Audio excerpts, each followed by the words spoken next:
présente, de Funès. Le Bourvil. Ça va, oui. Ça va. Absolument. Vous avez pensé à ce que vous allez faire dans ce film, hein? Oui. Oui. Moi, j'ai quelques bons trucs, je crois que... Complices dans la vie comme à l'écran, André Bourvil et Louis de Funès ont formé en l'espace de 6 films l'un des duos cultes du cinéma français.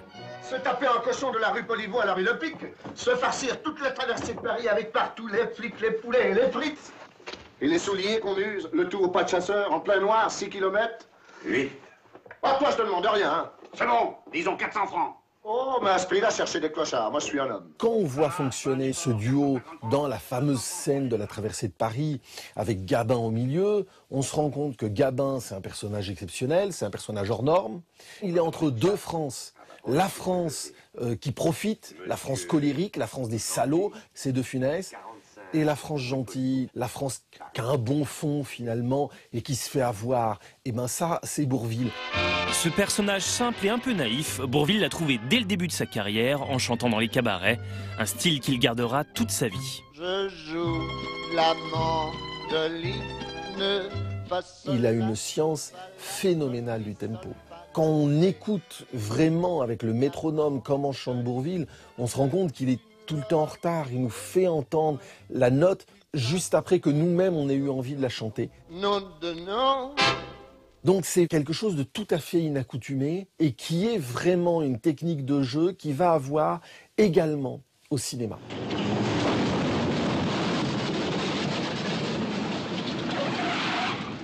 Arthur! Arthur!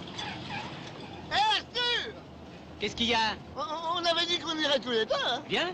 Pour beaucoup d'acteurs, pour beaucoup de chanteurs, c'est vraiment le sommet du second degré. Tous voudraient arriver à ce coup de génie de Bourvil, de nous faire entendre quelque chose qui est une vraie idiotie, et soudain, il y a toute l'humanité. Un jour ou l'autre, il faudra bien qu'on nous marie.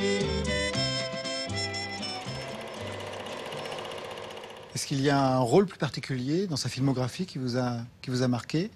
Ou de ce qu'il pouvait être sur scène? Ouais, moi j'aime qu'il fasse aussi, comme Bardot l'a fait, des chansons, qu'il sache jouer dans plusieurs registres. Enfin, voilà, c'est... Vous avez chanté un de ses tubes, Les Crayons. Ouais. L'histoire épouvantable d'une fille qui vend des crayons. Cartes postales et aussi des crayons. Et qui perd sa vertu. Ouais. Pourquoi avoir choisi ce tube-là? Parce que j'écoutais les disques, parce que je les connaissais par cœur, j'apprenais tout ce que je pouvais, donc... Moi, j'aimais Mistinguett, Bourvil, ces gens-là. J'étais même pas...